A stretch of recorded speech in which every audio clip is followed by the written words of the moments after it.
Hey guys, what's up? This is Gina Ifowe, the one and only African superstar. And today I want to talk about a serious topic, which is colorism. I was actually doing some research online and I saw that a lot of the articles that talk about colorism simply talked about the problem, but there were not any actual steps that we can do to combat colorism. So I have compiled a list of 10 items that we can begin to do to address this in our communities. I do want to start by prefacing this to obviously Black content creators that are here on YouTube, people that have podcasts, people that are in the visible eye. It really is our responsibility as the face of Black media to begin the movement against colorism. So colorism is actually kind of like a hierarchy chart among Black people. You know, typically the people that are lighter, that are closer to white, are entitled to preferential treatments and so on and so forth. And there has been a dynamic among our people to kind of pit these people against each other. So I want to take obviously the reins, starting with my platform to combat this colorism dynamic, and I have prepared this list. The first thing I want to start with, again, going out to Black content creators, which is using dark models for music videos, photo shoots, etc. If you are like me and you have merch or you're doing any kind of fashion, or you are a music artist and you're doing music videos, consciously, show the diversity among Black people. It has been historic that typically light-skinned models or mixed race people have been used for these things, and we need to consciously restructure that dynamic by our media, our merch, and things like that. You do want to consciously showcase darker complexions. You know, I think all of us across the board understand a lot of the friction that our darker skinned brothers and sisters go through. We need to elevate them.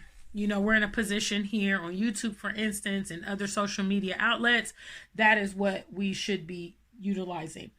Number 3 is creating our own brands to showcase our shades. Obviously, mainstream brands, you know, they may have an item or two that showcases us, but when we actually create brands, we should centralize them around essence of our Blackness. You know, maybe catchphrase or logos or depictions, you know, or pictures of our people, their natural hair, various complexions, and so on and so forth. But again, if we constantly showcase the Black beauty, that becomes influential to other people. After all, it is because a lot of our people have not seen themselves reflected many avenues in the mainstream media that has led them to the conception that to be white or to be lighter is going to make them more successful, because that's all they see. You know, that's what they see on the billboards. So we consciously need to showcase the diversity. Obviously, if you're selling beauty products or you have any of that stuff, you know, cosmetics, if you are selling whitening creams or skin bleaching creams and all that, cease selling those things. You know, obviously some people, if it's not available, they can't utilize it. Supply and demand. Doting and complimenting people of darker complexions. I'm big on this. Obviously, you guys know I'm Auntie Gina. For some of you that don't know, I'm Auntie Gina to a lot of beautiful nieces and nephews.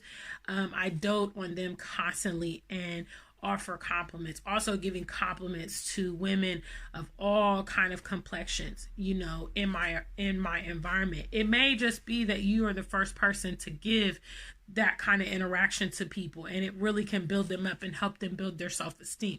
We see how, for instance, the world dotes on mixed race kids or light-skinned kids or their hair texture and all this stuff. We need to turn the tables on that by consciously, again, elevating our people, celebrating each other's beautiful, unique beauties and all of that stuff. This one's a really good one. Going dark with our dating preferences. So this is for the single and searching people. Do not be intimidated to begin relationships with people of darker skin.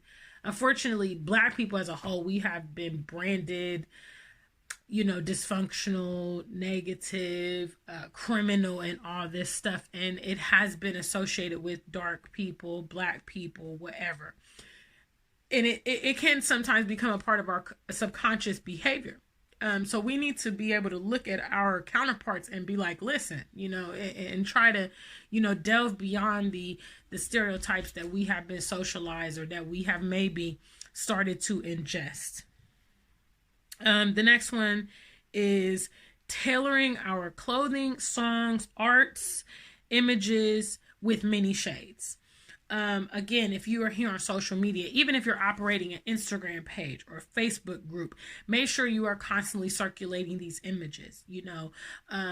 These are our avenues to communicate with the world, and they should showcase our peers. I, for instance, operate a Black Love group on Facebook, and I constantly, put beautiful couples, and I focus on making sure that I am also reflecting dark-skinned people, older couples, and all of this stuff, and kind of gravitating away from the racially ambiguous folks and all that stuff, trying to make sure I have people with natural hair represented and all that stuff. It's a conscious thing, and these things matter. If they didn't matter, there wouldn't be such a concerted effort to restrict our images from those echelons.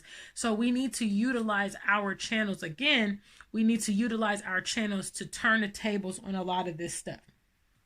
Also, standing in solidarity with our darker skinned brothers and sisters. If you, for instance, are in an environment and you see somebody is berating this person, or you hear people talking negatively, maybe in the workplace or at school, and you hear them dogging out people because of their complexion. Those of us, whatever your complexion is, even if you are maybe a white person, is standing in solidarity and say, you know what, this is not cool. It's not great. If you're among other Black people and you see that colorist activity happening, we need to stand in solidarity with our brothers and sisters, and understand their situation and work together to fight it. If it's unacceptable, then we can have an impact and lessen it. And that's what we should focus on. Also, not patronizing businesses that perpetuate colorism. If you see, for instance, clothing brands or television shows or certain music artists that are constantly pushing this mantra or constantly showcasing this mantra, obviously you are what you eat. If you're putting money into that person, you're supporting their cause. So make sure that your goals look like you. Make sure that the people that you're supporting are elevating what you want them to elevate. In the mainstream media, it's all supply and demand. I'm telling you guys. If we stop patronizing the things that are tearing down our community, it would have to shift because it wouldn't be able to survive.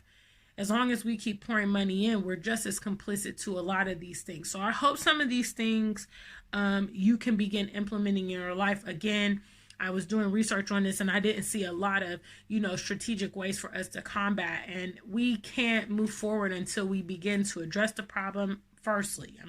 And a lot of people talk about colorism, but the next thing and most important thing is going to be the implementation to change this. Big shout outs to the African Superstar family. Again, I'm Gina Ifoe, the one and only African Superstar. Welcome you to go head over to my website where you can find exclusive merchandise such as the Black Love or Stay Single Among Proud Pan-African and also African Superstar merchandise. I do exactly what I have on this list of trying to elevate and perpetuate our people. So big shout out to the African Superstar family. Until we meet again, stay Black and true. If you ain't Black, just stay true.